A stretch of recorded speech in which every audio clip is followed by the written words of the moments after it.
Wah, ada jajanan tradisional lagi nih. Namanya kue putu Betawi.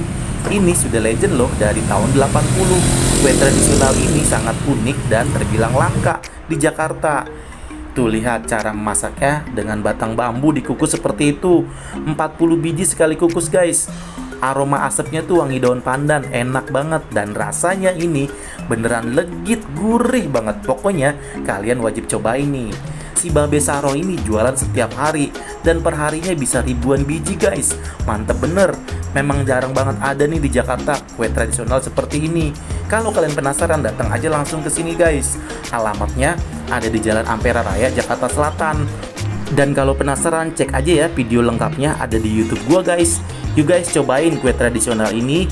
Kue Babe Sahro, jajanan tradisional yang enak banget, yang patut dicoba, yang jarang banget ada di Jakarta. Yuk guys, cobain guys.